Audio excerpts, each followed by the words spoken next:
ये साल है 2415 और 400 साल पहले एक खतरनाक वायरस ने अर्थ की 99 पॉपुलेशन को डिस्ट्रॉय कर दिया था। लेकिन एक साइंटिस्ट जिसका नाम ट्रेवर था, उसने इस वायरस को रोक लिया था। लेकिन उसके बनाए एंटीडोट से इंसानों में फर्टिलिटी की प्रॉब्लम हो गई है और इसलिए पिछले 400 सालों में किसी भी इंसान के बच्चे ने इस अर्थ पर जन्म नहीं लिया। ट्रेवर पिछले 400 सालों से इस बीमारी के इलाज खोजने की कोशिश कर रहा था, लेकिन अभी तक वो उसमें कामयाब नहीं हो पाया और अब अर्थ पर सिर्फ इंसानों की आबादी 50 लाख रह गई थी। ट्रेवर ने इंसानों को वायरस से बचाने के लिए एक शहर बनाया है जिसका नाम प्रेगना है और वो पिछले 400 सालों से उसी शहर पर राज कर रहे हैं। लेकिन शहर में कुछ ऐसे लोग हैं जो कि ट्रेवर से नफरत करते हैं और उसके इस राज को खत्म करना चाहते हैं और इन लोगों को वो लोग मोनिकल्स कहते हैं। इसके बाद हम इयॉन फ्लक्स को देखते हैं और वो भी एक मोनिकल थी। उनके पास टेलीपैथी टेक्नोलॉजी थी जिसकी हेल्प से वो अपने लीडर से कांटेक्ट किया करते थे। इयॉन को ट्रेवर के सर्विलेंस स्टेशन को डिस्ट्रॉय करने का हुक्म दिया जाता है।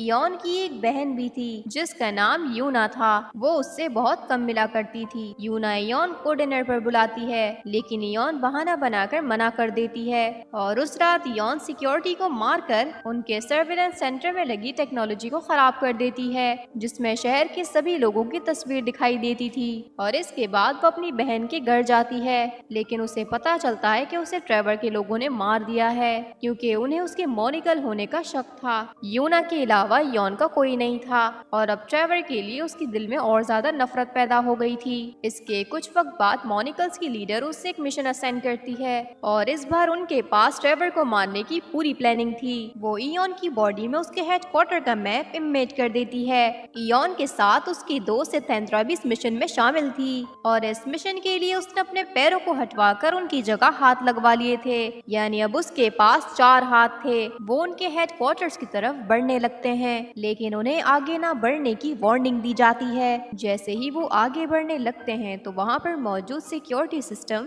उन पर जहरीले कांटों से अटैक करता है, लेकिन वो दोनों सभी को टैकल कर वहाँ से भागने लगते हैं। इसके बाद वो दोनों अलग हो जाते हैं और फिर इयॉन उस मैप को फॉलो करने लगती है। वो अपनी रिंग से कुछ स्टोन गिराकर आगे बढ़ने लगती है और फिर हम ट्रेवर को देखते हैं जो मोनिकल्स के बढ़ते हुए हमलों को लेकर मीटिंग कर रहे थे। ट्रेवर का भाई और इन सभी मोनिकल्स को खत्म करने का कहता है, लेकिन वहाँ पर मौजूद बाकी लोग उसकी बात नहीं मानते। इससे पहले कि वो आपस में बहस करते, ट्रेवर उस मीटिंग को खत्म कर देता है। वो और इनको अपने बिहेवियर को ठीक करने का कहता है। वो उसे टेस्ट रिजल्ट के बारे में पूछता है जो हमेशा की तरह इस बार भी अच्छे नहीं थे। इयॉन को जल्द ही रियलाइज होता है कि वो मैप उसे गलत रास्ता दिखा रहा है और इतने में ही सिक्योरिटी उस पर हमला कर देती है, लेकिन वो उनका मुकाबला कर उन्हें मार देती है और फिर वो ट्रेवर के पास आती है। वो उसे शूट करने ही वाली थी कि तभी उसे फ्लैशबैक आते हैं और इस तरह वो ट्रेवर को नहीं मार पाती और वो लोग उसे जेल में डाल देते हैं। ट्रेवर उसके सामने आता है और उसे कैथरीन नाम से बुलाता है। वो उसे ऐसे बुलाता है जैसे वो पहले से ही एक दूसरे को जानते हों। इयॉन को पीने के लिए जो पानी दिया जाता है उसमें किसी किस्म की दवाई मिलाई गई थी, इसलिए वो उसका सैंपल अपने पास रख लेती है और जो स्टोन्स उसने बाहर फेंके थे वो उसे अपनी तरफ बुलाती है, जो एक साथ इकट्ठा होकर बॉम्ब की तरह फट जाते हैं और इयॉन वहां से भाग जाती है।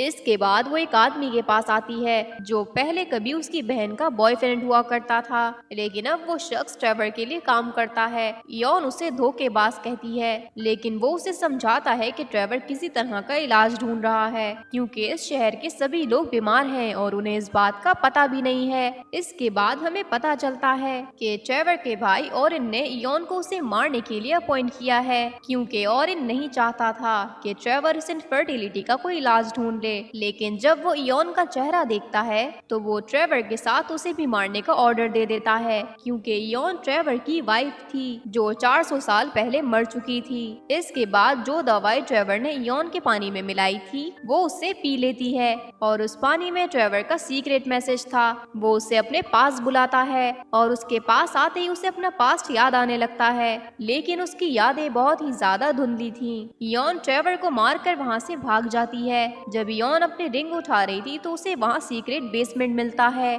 उसके अंदर एक लाइब्रेरी थी। इयॉन को वहाँ पर एक बेल्ट मिलती है जिससे वो एक लैब में टेलीपोर्ट हो जाती है जहाँ पर किसी तरह का एक्सपेरिमेंट हो रहा था। लैब के अंदर उसे खुद की फोटो मिलती है जिसे देखकर वो काफी ज्यादा हैरान थी। लेकिन जैसे ही वो लाइब्रेरी में वापस आती है, ट्रेवर की असिस्टेंट उस पर अटैक कर देती है। उन दोनों के बीच में फाइट शुरू हो जाती है और इससे पहले वो उसे मार देती, इयॉन वहाँ से भाग जाती है। इसके बाद हम देखते हैं कि ट्रेवर अभी भी जिंदा था और वो अपने लोगों को इयॉन को जिंदा पकड़ने का ऑर्डर देता है। दूसरी तरफ और इन सभी मेंबर्स को बताता है कि ट्रेवर पहले जैसा नहीं रहा, वो उस मोनिकल की हेल्प कर रहा है, इसलिए वो ट्रेवर को चेयरमैन की कुर्सी से हटाना चाहते थे। इयॉन इसके बाद अपने आप से सवाल करने लगती है कि वो कौन है और उसे ये फ्लैशबैक्स क्यों आ रहे हैं, लेकिन सितेंद्रा उसे अपने मिशन पर फोकस करने और ऑर्डर्स को फॉलो करने का कहती है। लेकिन इयॉन ट्रेवर की सच्चाई जानना चाहती थी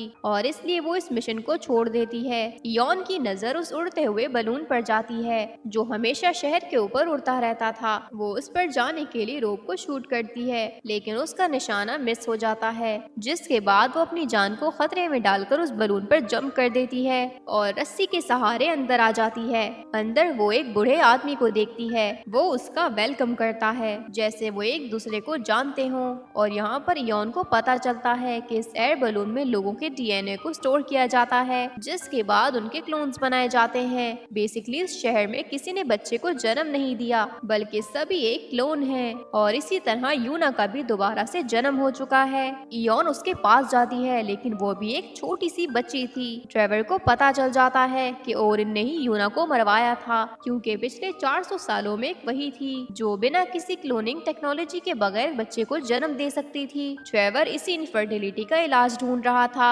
लेकिन उसका भाई ऐसा नहीं चाहता था। उसे क्लोनिंग टेक्नोलॉजी से हमेशा अमर रहना था। वो उनके ऊपर हमला करवा देता है जिसमें ट्रेवर को गोली लग जाती है और वो बुरी तरह से जख्मी हो जाता है। इयॉन बुलेट्स निकालकर उसे बैंडेज लगा देती है लेकिन ट्रेवर को यूना की प्रेगनेंसी रिपोर्ट चाहिए थी ताकि वो अपने एक्सपेरिमेंट में मजीद काम कर सके। लेकिन जैसे ही वो लैब में जाता है तो वो देखता है कि वहाँ मौजूद सारे डॉक्यूमेंट्स और इनने जला दिए थे। इयॉन उसे कहती है कि तुम इसका इलाज ढूंढ लोगे लेकिन सबसे पहले हमें इस क्लोनिंग को रोकना होगा। इयॉन उस एयर बलून को डिस्ट्रॉय करना चाहती थी जिसमें लाखों लोगों का डीएनए था लेकिन ट्रेवर उससे कहता है कि इससे इंसानों की पॉपुलेशन बिल्कुल खत्म हो जाएगी। दूसरी तरफ से सितेंद्रा के लोग उन लोगों पर नजर रखे हुए थे ताकि वो ट्रेवर को मार सके और इन उन दोनों को पकड़ लेता है और ट्रेवर के पूछने पर ओरिन उसे बताता है कि यूना अकेली ऐसी नहीं थी जो कि प्रेग्नेंट हुई थी बल्कि ऐसे बहुत से इंसान थे। लेकिन ट्रेवर को इस बात का पता न चले इसलिए वो इतने सालों से हर लड़की को मारता आ रहा था। ट्रेवर सितेंद्रा के निशाने पर था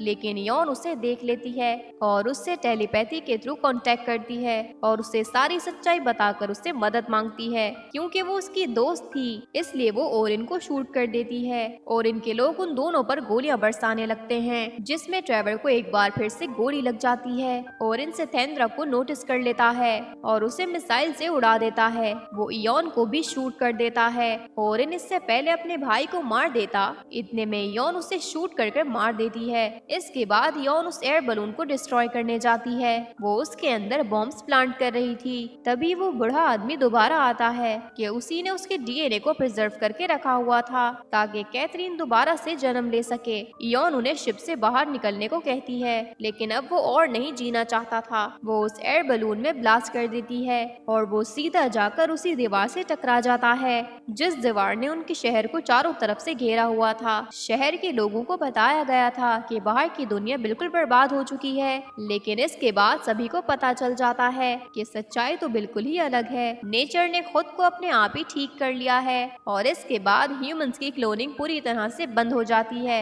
इसका मतलब ये था कि उस शहर के लोगों की अब ये इकलौती जिंदगी थी। अगर आपको हमारी ये स्टोरी पसंद आई है तो इस वीडियो को लाइक करना मत भूलें और हमें कमेंट कर जरूर बताएं और हमारे इस चैनल को सब्सक्राइब कर दें ताकि हम आपके लिए इसी तरह की और भी वीडियोस बनाते रहें। शुक्रिया।